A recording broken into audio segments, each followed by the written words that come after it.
Is Pimuj 5 sek hook chahi, the script without heading hook kasath ho, or the 1500 words main ho, or IC 3 parts main divide kr do, or English main ho script, T-sorry lines separate hun, or the English main hun and main CTA, B ho script professional or engaging ho. Long before modern banks existed, the real financial power of Rome was already in motion. Behind the senators, behind the emperors, and behind the armies, stood a group of men who controlled the flow of money. They were called the Argentari, the Roman bankers. And these men could shape the rise and fall of cities with a single transaction. Rome's banking system began with something simple: loans. Ordinary citizens needed loans for farming, housing, and trade. Merchants needed loans to ship goods across the empire. Soldiers returning from war needed loans to rebuild their lives. Everyone depended on the Argentari. But the bankers didn't just give money. They created a system of financial control. A system built on contracts, interest, debt, and influence. The earliest Roman loans were brutally strict. If someone didn't pay on time, the banker could seize property, land, animals, homes. Even the person himself could be taken as a servant until the debt was repaid. This wasn't business. This was power. The interest rates could reach shocking levels. Some contracts charged up to 48% interest per year. Others demanded double repayment within a single harvest season. It was a trap disguised as opportunity. But people took the loans because Rome was expanding fast. Trade was booming, new markets opened every year. And everyone wanted to grow with the empire. The bankers knew this, and they used it. They funded merchants who carried wine to Gaul, olive oil to Spain, and gold from Africa. They financed shipbuilders. They supported mining companies. They partnered with elite families. They became essential to Rome's success. And with every successful loan, their influence grew. But here's what most people don't know. Rome didn't have just one type of banking. There were public banks controlled by the state, and private banks controlled by powerful families. Together, they created a financial network so advanced that some historians say Rome had the world's first real banking sector. The public banks handled government money, taxes, military payments, state funds. But the private bankers handled everything else. They invested in businesses. They funded political campaigns. They even financed wars. Yes, private bankers could literally pay for armies. And an army financed by a banker did not serve Rome alone. It served the one who signed the loan. This was the first sign that Rome had a hidden Wall Street. A silent financial elite who controlled the economy without ever stepping into the spotlight. And as Rome grew, so did their power. But power comes with consequences. More people borrowed. More people fell into debt. And Rome's economy became tied to the decisions of a few wealthy bankers. Decisions that could create prosperity or chaos. And the chaos was coming. As the Roman banking network expanded, so did the complexity of its financial game. Bankers didn't just store money. They performed transactions that look shockingly modern. People could deposit money, withdraw money, transfer money from one city to another, open credit accounts, and even get written receipts that functioned like checks. It was the ancient version of digital banking. But the real power came from lending, especially merchant lending. Trade was the bloodline of Rome. Rome imported silk, spices, ivory, and precious metals. It exported wine, grain, pottery, glassware, and luxury goods. Every ship that sailed was backed by a banker. If the ship reached its destination, both merchant and banker became rich. If the ship sank, the banker lost everything. This risk turned Roman bankers into financial gamblers. High stakes, high rewards, high influence. And some of these bankers became legends. One banker named Balbus financed massive shipping fleets. Another funded entire mining operations in Spain. A few funded gladiator schools, using fights as investment opportunities. But the most powerful bankers were connected to senators. Roman politics was expensive.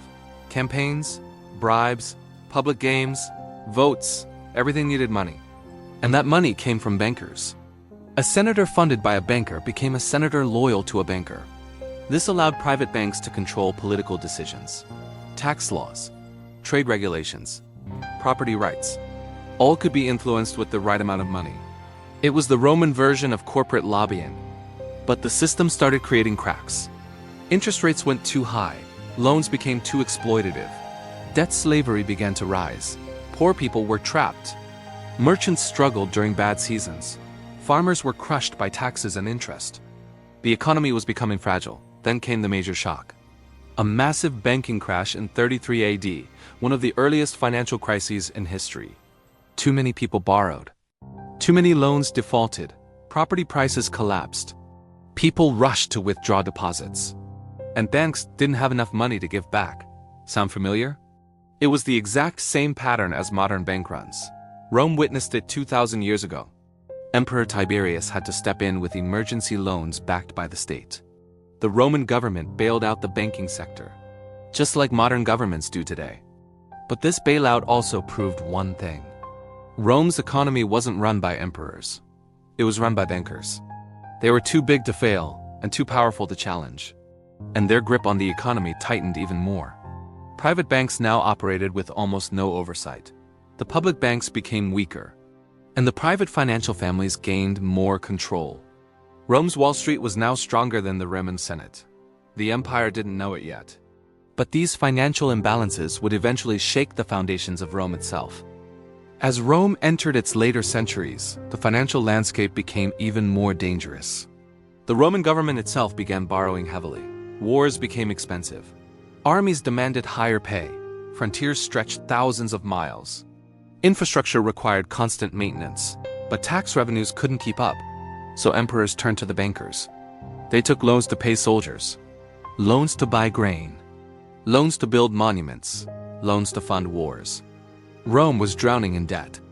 And the lenders were the same private bankers who already controlled trade. This gave them unmatched power. They could demand interest. They could push for new laws. They could influence emperors. Some could even decide which general became the next ruler. It was no longer the Senate that controlled Rome. It was the money behind the Senate. Rome had become a financial empire disguised as a military empire.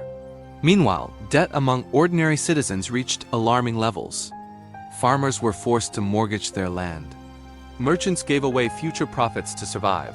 Soldiers returned home broke and borrowed from bankers. A huge part of the population became financially dependent. It was a slow but deadly shift. Rome wasn't collapsing from foreign invasions. It was collapsing from internal financial pressure. Then a new problem emerged: inflation. As emperors printed more coins and reduced silver content, the value of money fell. Bankers reacted quickly. They charged higher interest. They demanded stronger collateral. They refused risky loans. Money became harder to borrow. Economic mobility died. And as money dried up, so did Rome's stability. Businesses shrank. Trade declined. Construction slowed. The entire financial engine began to weaken, and when the financial engine slows, the empire slows. Rome's Wall Street, once a force of prosperity, now became a shadow of corruption. The same bankers who built the economy were now draining it. The same loans that once fueled expansion now fueled collapse. The same financial system that made Rome powerful now made it fragile. By the time the Western Roman Empire fell, the banking system had already collapsed. Debts were impossible to collect. Coins were worthless. Trade networks had shrunk. And financial confidence had disappeared. Rome didn't fall in a day. It didn't fall in a single battle. It fell through decades of financial overreach, corruption, debt, and economic mismanagement. The rise and fall of Rome's banking system teaches one brutal truth. An empire survives only as long as its money is trusted. When bankers gain too much control, when debt becomes too deep, when the financial system rules the government instead of serving it, collapse becomes inevitable. Rome's Wall Street was powerful. But in the end, it was also responsible for the empire's slow economic death. History repeats itself. Empires rise on strong financial systems, and they fall when those systems rot from the inside. If you want more deep, cinematic stories about ancient economies and financial history, make sure to subscribe, like the video, and share it with someone who loves powerful historical breakdowns.